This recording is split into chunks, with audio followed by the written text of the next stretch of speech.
Charlie, good to see you as always. Can we just start with what team news you might have for us ahead of this one? I think everybody's okay, fit and available. Gavin Kilkenny missed out the game in midweek due to illness. That was put on us at in the afternoon. So that's why we had to make one of the changes. He was out the team, but he's trained okay this morning, and he'll be back into the squad for the weekend.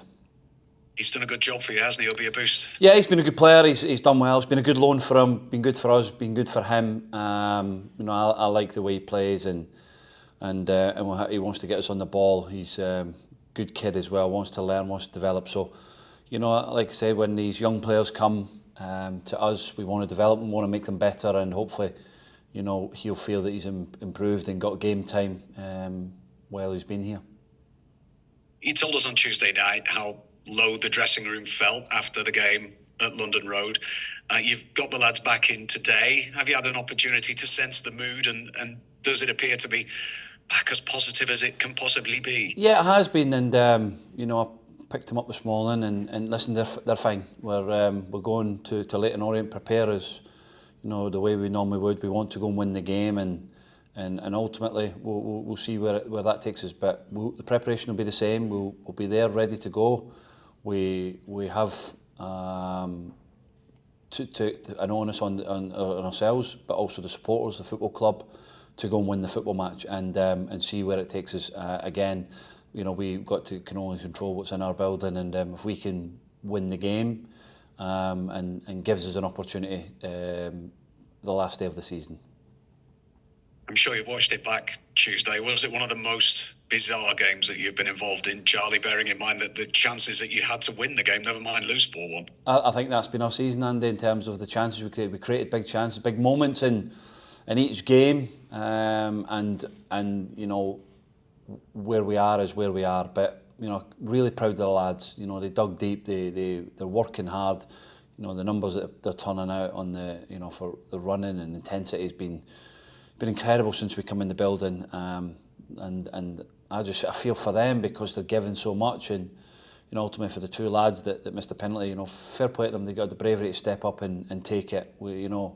It's easy to shy away, but they grabbed the ball, they wanted it, and unfortunately people miss penalties. The top players in the world miss penalties, as we've seen previous night again in the Champions League. But again, the opportunity for them to take it is there. But these lads will recover from it, and they'll go again and look to score at the weekend. Charlie, you've been involved in your playing days at both ends of a league table, challenging at both ends with very different things to achieve, really. How does it compare when you're the manager? Does it give you more sleepless nights and things to think about than it ever did as a player? Of course it does. Of course it, because I've got to think about everybody, not just the players. I've got to think about my staff. I've got to think about the supporters, the club, how the owners are thinking, within the group, the building. So you have to be positive. You have to come in every day and show affection to the lads and keep them going and keep the building going, because that's important. It's not just the first team, but it's the academy. They could sense it as well. So it's important we stay positive with them. We had the under-17s in our meeting this morning to congratulate them and winning a trophy for them. It was a great achievement on Tuesday night, and it's important that they see that there's an opportunity for them at this football club going forward, and that's what we are. We're a club that want to produce young players. We want to get young players in the team, and it's important that the first team recognise that as well, that when something's successful in this club, that everybody shares it together. And it was a great occasion for the academy, and also to bring them in this morning. A few of them were really quiet, and it's a big step into when the first team boys were there, but really proud of them, and Jack and all the coaching staff have done a great job with them. Yeah, to beat Watford in that competition, Charlie, does it just go to show how much the youth setup means to Fleetwood Town? And it's been a philosophy of the club for a long time now to bring their own through. Of course, and we have a fantastic facility here. It's been up probably over 8 years now, and we have to bring football players through. We have to bring players through into the first team, and I'm not under illusion from that. I know that that's the remit. But winning trophies, and young players getting the opportunity, they'll get that here. But ultimately, they've got to be good enough. And you'll see that next season. You'll see that in the pre-season where the younger players will come and they'll get an opportunity. A few of them have been training with the first team, in the odd weeks here and there, and they've got to deserve that opportunity. And we feel that there's some good young players coming through our building, and it's just giving them the right opportunity and the right time to step in with the first team.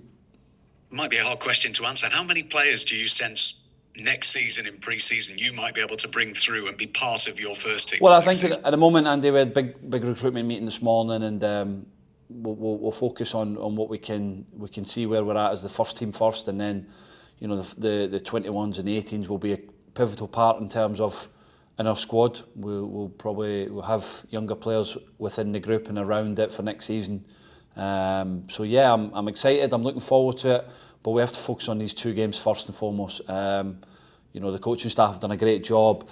Now, obviously, Matt Lawler's gone to Waterford for a couple of months for education to help Keith with his side of the game as well. So when he comes back in, it'll be a good opportunity as well. He's been great for us as well to be the link between the first team and the academy, and getting to know the players and bringing the ones that have been playing well up with us. So no, listen, we're all on the same page at the football club, and let's say we're all together with that. But focus for us now is 2 big games. We have to win these games. For everything that's involved in terms of the league, but also for our supporters and for the players as well. The task couldn't be more straightforward, could it? No, it's there. It's plain to see. We have to win 2 football matches to give ourselves a chance, and that's the exciting bit, that we have to go and win 2 games, and if we don't, then we obviously know the consequences. But really proud of what the lads have given us. Incredible effort they've given us so far in every game. But we're going to ask them to go again for the next 2 games, and at the end of the season we'll see where we are and where we take the club going forward. We're reaching that stage of the season. We're already there, Charlie, really now, aren't we? That you look at various divisions of football and various competitions now, and we're seeing surprise results. We're seeing the pressure get to some players at some ends of the table, and teams that you would never think would win a football match would do. With the greatest of respect, to win back-to-back games has been so difficult for Fleetwood Town this season. But because of the stage we're at now, does it become more of a realistic prospect? It does. Listen, I believe in this group of players. I trust them that they can go and win back-to-back games. There's no doubt about that. Our performance on Tuesday night, that'll be as tough a game that Peterborough have had at home all season. When you get an opportunity to go 2-0 up, you would have probably seen a different Peterborough. But again, the resilience to come back. They obviously got to 1-1. We have an opportunity again to go ahead, but you're putting yourself in that position, and the more times you put yourself in that position, the better the outcome will be. And the effort and the endeavour from the players was incredible, but fortunately for us, the result wasn't what we wanted. And I'll ask and I'll demand for the next 2 games that we go and win the 2 games, and ultimately we'll see where it takes us. If it's if it's good enough, then that's where we'll be. But no, I've been extremely proud of what they've given us, and let's say really hope they can turn it in our 2 big performances. Charlie, what were you like as a player in this scenario? When you knew, just your Blackpool days, for example, when you knew right at the end of the season you had to get results, how did it affect you? Did it make you better, pump your chest out even more and think, right, I'm going to go out there and make the difference? Well, I like to use the scenario I had at Stoke when we was in this position where I was chasing, when we were struggling for relegation. I missed a big penalty at home to Brighton, and I took the onus on myself that probably cost us Premier League status. So again, I said to the lads, you got to drive it yourself. You got to take responsibility. We all as a group will take responsibility as a staff and as a players, but ultimately it's these 18 players that we pick for the squad on Saturday that can affect the football match, and they have to have that belief and that drive within themselves that this is not over. We've got an opportunity still to win 2 football matches, and let's see where it takes us at the end. And first and foremost, you've got to win your football matches to give yourself that opportunity. Does that live with you?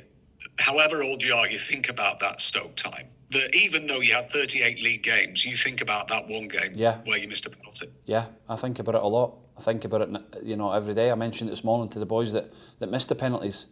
I said that to them in front of the group. I said, listen lads, I've been there, I've been in that moment, but what you did, you had character to stand up and take it, and you never shied away from it, and I'm really proud of you for that.